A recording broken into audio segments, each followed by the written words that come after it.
All right, welcome back. We are on our final box, box number 5. It's gonna look something like that when we're finished with it. In our notes, I wrote that we're gonna start off with HB with a little pressure, and then maybe a little ebony. So for box number 5, we wanna start off the same way. You just wanna start off in one direction, shading, and I'm not using any pressure whatsoever. So I'm starting off kind of light. And I'm just going back and forth, just like a printer, using the side of my pencil. And it's always the first couple layers kind of look uneven, but make sure you are shading all the way to the edge. If you go past the edge when you're shading light, it doesn't really matter. You can always erase that later. So that's our first layer. I'm gonna go ahead and rotate, and the tip of my pencil is gonna face the edge of my shape. I'm gonna establish that, and then I'm gonna go ahead and shade that in. I do want to avoid shading into box number 4 as much as possible. If you can avoid it, try not to shade into it. But if you go into one of those X boxes, that's okay. You can erase it because you're still shading pretty light. And we just want to make sure that we're shading light and building those values. So what could happen if you go too hard too soon is that you are compressing the paper, and it won't be able to hold all of these nice values and all these layers. So now that I have another layer, what I can start doing is establishing my edges, or I can keep just shading more layers. So if you want to go diagonally, you can. And the more directions you shade in and the more different directions you shade in, usually the better your blends are gonna be. So I'm just gonna go diagonally this way, and then I'm gonna switch it up and change it to another diagonal this way.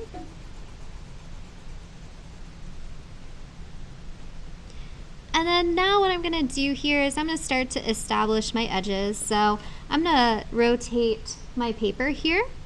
The tip of my pencil is gonna face the edge. And I'm not outlining this, I'm just establishing the edge with the tip of my pencil and pulling it inward. I'm gonna rotate it again. And the reason why I rotate my paper is because it's gonna give me a lot better of an angle, a lot better leverage. So I'm just shading it in and I'm pulling it towards the center. I'm not using any pressure just yet. Make sure that your tip of your pencil is pretty sharp for this part. If you need to sharpen your pencil, make sure you do that, because if you have a dull pencil, those edges are gonna kind of look messy. So I'm just shading it and blending it in. So if I look at it, it's looking pretty good right now. I can start to use a little bit of pressure, but before I do that, I think I'm gonna clean up the edges real quick. So you can erase how you want, but I usually like using just a regular piece of paper. That way I get nice clean edges. You can also just use your eraser and the tip facing the edge, but again, this is just kind of a preference thing.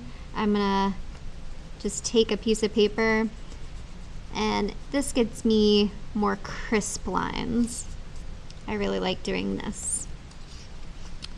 And then take my paper, and I'm just gonna erase my stuff right here. Now you have to be careful with HB pencils and ebony pencils. When you're rubbing your finger and just trying to wipe away some stuff, sometimes you'll get little smudges that you can just erase. So before you turn in something to me, make sure that all the smudges are gone. So your box 5 and your box 4 are looking pretty close. So I would start using just a little bit of pressure. You don't want to go too hard too soon. So I'm going to start using some pressure. If you notice, these edges are starting to look too similar. So before they melt together, I'm really going to take the time to make sure that edge looks very, very different. And then I'm going to blend it to the center. And then I'm just going to repeat all my steps, but this time just using a little more pressure. So tip of my pencil faces the edge. This time I'm using a little bit of pressure, not too much, and blending it toward the center. Rotate it, take the tip of my pencil, blend towards the center. And again, when you're shading, you're still shading close together. That way it looks nice and blended. And rotate it one more time.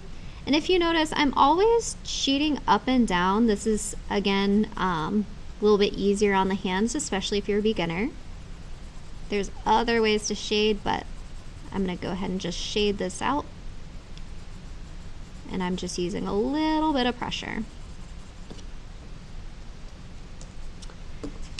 So right now, 4 and 5 look almost identical. I can blend this out a little bit better using a little bit of pressure and some diagonals. If you squint, you can kind of see I have this area that's a little bit too dark, but I have to build my values up eventually anyways. So I'm just shading kind of back and forth, changing my direction. And eventually, you'll kind of feel that you can't add any more layers, that it's not getting any darker. And then that's kind of when you start to use ebony. I would use ebony very sparingly, and I would use it as kind of like a last, kind of a touch-up thing. So before I do that, I'm gonna make sure that my edges are really established in between boxes 4 and 5. So if you notice, I'm kind of holding my pencil close to the tip of the pencil just to kind of put that edge in there. Eventually I'm going to blend that out, and I'm going to go through and match what I did on all of those edges and corners. There's a term called scumbling that you can use to shade. It's just kind of a loose circles, or it can be tight circles for more dense shading if you're trying to fill in some of those smaller areas. So I'm using scumbling here. And again, I'm not outlining anything. I'm just really establishing that edge with the tip of my pencil and then blending towards the center. And I'm going to do this edge here. If you run into the issue where you have some pencil that kind of goes over the line, you can clean that up. And I purposely did that on this one, so I'm going to clean this little edge up here. So I personally think the easiest way to clean up edges is just lay down just a random sheet of paper, sticky note, and just run your eraser along that. And then now you have a nice clean edge. So this is looking pretty good. If I look at box 1, box 2, box 3, box 4, box 5, they're really well blended. This is kind of what I'm expecting. If you would like to use a little bit of ebony, this is your ebony pencil. Be careful, you don't want to drop this at all, because if it drops, it's going to break into a million little pieces and be very hard to sharpen. So if you turn it in like this, I'll be happy. But what I don't want to see is a really, really shiny box number 5. If it's shiny, I know that you pressed too hard with the ebony. So if you decide that you want to use ebony on your box 5, you want to try using it as light as possible. And I would just kind of start shading. Again, to have some leverage here, you might want to rotate your paper. It's going to make your shading a lot better. I'm going to rotate it again, and I'm just kind of going from the edge, working my way to the center, just nice, just building up those values. I'm not trying to rush anything here. Just building those values nice and slow. Because if you go too hard too soon, you're definitely going to see lines and things like that. If you do mess up and you find out that you have a super dark spot in any of these boxes, you can use the kneaded eraser and just kind of pull up in that area. But this is looking pretty good. Right now I'm kind of scumbling in this box just to blend everything out. I'm squinting my eyes to see if there's any areas that maybe I went too dark in. But I'm almost done. You want to be able to see a distinct difference between each of these boxes, so if they seem to melt together, definitely go back through with maybe the HB pencil, a nice sharp one, and establish those edges. I'm gonna go ahead and shade that. Again, I'm not using a whole lot of pressure.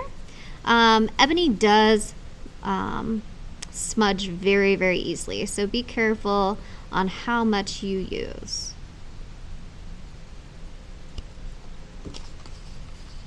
Okay, so looking at both of these examples, they are pretty darn close.